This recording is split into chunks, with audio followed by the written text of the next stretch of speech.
Hello students. तो आज हम वीडियो में देखने वाले हैं कोलॉइड्स अराउंड अस। कोलॉइड्स को इतना डिटेल में पढ़ने के बाद अगर आपके दिमाग में ये क्वेश्चन आता है कि कोलॉइड्स को क्यों पढ़ा जाए, तो इसका रीज़न ये है कि कोलॉइड से हम घिरे हुए हैं। हमारे आजू बाजू में मोस्ट ऑफ द थिंग्स जो हम यूज़ करते हैं वो कोलॉइडल नेचर की है। चाहे वो हमारे कपड़े हो या कोई खाने की कोई डिश हो या कोई वुडन फर्नीचर जो हम यूज़ कर रहे हैं, जो न्यूज़पेपर हम पढ़ रहे हैं, ये सारे कोलॉइड्स के ही एग्जाम्पल्स हैं। तो यहाँ पे हम आज के वीडियो में कुछ एग्जाम्पल्स जो कि टेक्स्ट बुक में दिए हुए हैं वो हम आज देखने वाले हैं। सबसे पहला एग्जाम्पल जो यहाँ पे दिया है that is blue colour of the sky. अब स्टूडेंट्स, स्काई एक्चुअली में ब्लू कलर का नहीं है। अगर आप स्पेस में जाओ या अगर आपने किसी वीडियो में देखा है, कोई मूवी में देखा है, तो स्काई आपको ब्लैक कलर का दिखाई देता है। पर जब हम अर्थ पे से इसको देखते हैं तो ये ब्लू कलर का दिखाई देता है। ऐसा इसलिए है क्योंकि हमारा जो एटमॉस्फेयर है उसमें जो डस्ट पार्टिकल्स है या वाटर के जो ड्रॉपलेट्स है एटमॉस्फेयर के अंदर, ये जो सनरेज आती है, सन की जो लाइट आती है, उसको स्कैटर्ड करती है और उस स्कैटरिंग की वजह से ये जो स्काई का कलर है हमको ब्लू कलर का दिखता है। Next is fog, mist and rain. Students, classification of colloids के वक्त ही हमने देख लिया था कि फॉग और मिस्ट कोलॉइड्स के ही एग्जाम्पल्स है, जिसमें आपका डिस्पर्स फेज लिक्विड है और डिस्पर्जन मीडियम गैस है, और इस टाइप के कोलॉइड्स को हम कहते हैं एरोसोल। तो फॉग और मिस्ट ये एक टाइप का एरोसोल है, एरोसोल के एग्जाम्पल है।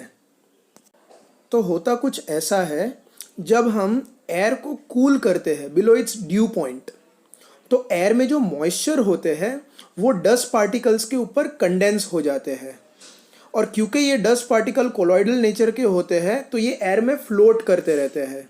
इसी से फॉग और मिस्ट बनता है। और अगर हम क्लाउड्स की बात करें तो क्लाउड्स भी एक टाइप का एरोसोल ही है, जिसमें मॉइस्चर जो होता है वो आपका डिस्पर्स फेज होता है और एयर जो है आपका डिस्पर्जन मीडियम है। अब जब ये मॉइस्चर के जो मॉलिक्यूल है, मतलब कि वाटर के जो मॉलिक्यूल है, वो धीरे धीरे एक दूसरे के नज़दीक आते हैं तो उनका साइज़ बढ़ता जाता है, and on account of that वो हैवी हो जाते हैं, और हैवी होने के बाद वो ज़मीन पे गिर जाते हैं। इसी को हम रेन कहते हैं। और रेन का ही दूसरा वर्ड है, अगर आप वेदर फोरकास्ट देखो तो रेन को उन्होंने प्रेसिपिटेट का नाम दिया है, प्रेसिपिटेशन। और ये चैप्टर में प्रेसिपिटेशन मतलब कोएगुलेशन। तो जब क्लाउड्स का कोएगुलेशन होता है इट रिजल्ट्स इन रेन। तो ये कोएगुलेशन कैसे होगा? तो स्टूडेंट्स, हमने प्रॉपर्टीज ऑफ कोलॉइड्स में पढ़ा है कि हर कोलॉइड का खुद का एक चार्ज होता है।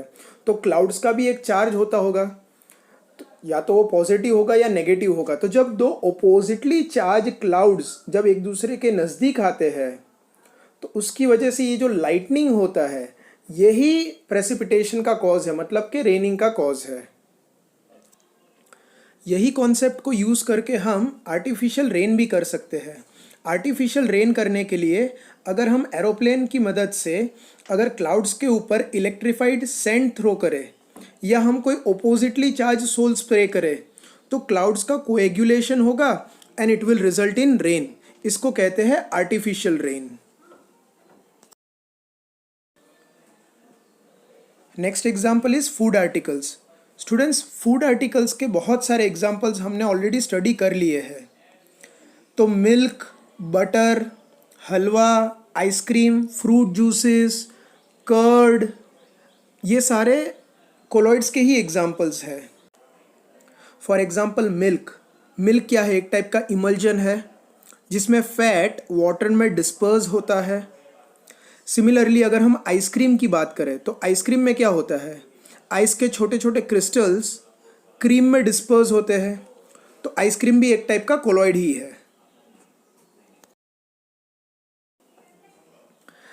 Next example is blood. Students, blood भी एक कोलॉइडल सॉल्यूशन है जिसमें एल्ब्यूमिनॉइड सब्सटेंस डिस्पर्स होते हैं। एल्ब्यूमिनॉइड सब्सटेंस मतलब प्रोटीन्स एट्सेट्रा जो वाटर में इनसॉल्यूबल होते हैं। स्टूडेंट्स, मान लो आपको कुछ लग गया और आपके हाथ में से खून निकलने लगा, तो अगर आपका जो घाव है उसके ऊपर पोटैश एलम या अगर फेरिक क्लोराइड का सॉल्यूशन लगा दो तो आपके हाथ में से खून निकलना बंद हो जाएगा। This is because of coagulation of blood. Blood एक नेगेटिवली चार्ज कोलॉइड है, तो जब आप उसमें फेरिक क्लोराइड का सॉल्यूशन लगाते हो तो फेरिक क्लोराइड का जो Fe3+ आयन है ये ब्लड के नेगेटिव चार्ज को न्यूट्रलाइज करेगा, मतलब कि कोएगुलेट करेगा, प्रेसिपिटेट करेगा। तो उसकी वजह से ब्लड फ्लो होना बंद हो जाता है। इसको क्लॉटिंग एक्शन कहते हैं, क्लॉटिंग एक्शन। फिर अगर हम देखें तो सॉइल भी एक टाइप का कोलॉइड ही है, जिसमें जो ह्यूमस होता है, ह्यूमस मतलब जो डेड प्लांट्स होते हैं ना, उसको हम ह्यूमस कहते हैं। ये एक टाइप का प्रोटेक्टिव कोलॉइड्स की तरह काम करता है। प्रोटेक्टिव कोलॉइड्स मतलब वो उसको कोएगुलेट नहीं होने देता है। Last example is formation of delta. Students, delta क्या होता है ये शायद आपने एसएस में पढ़ चुके होंगे। तो जब रिवर सी में मिक्स होती है तो वो एरिया में डेल्टा फॉर्म होता है। अब ये डेल्टा फॉर्म होने का रीज़न है because of coagulation of river. ये होता कैसे है ये समझो। रिवर वाटर एक कोलॉइडल सॉल्यूशन है जिसमें कि जो क्ले है ये वाटर में डिस्पर्स होती है, और ये जो रिवर वाटर है ये एक टाइप का नेगेटिवली चार्ज कोलॉइड्स है। Sea water contains lots of electrolytes. तो जब नदी दरिया में मिक्स होती है तो सी वाटर के जो इलेक्ट्रोलाइट है, आप जानते हो अगर इलेक्ट्रोलाइट का अमाउंट बहुत ज़्यादा होता है तो वो कोलॉइडल सॉल्यूशन को कोएगुलेट करते हैं।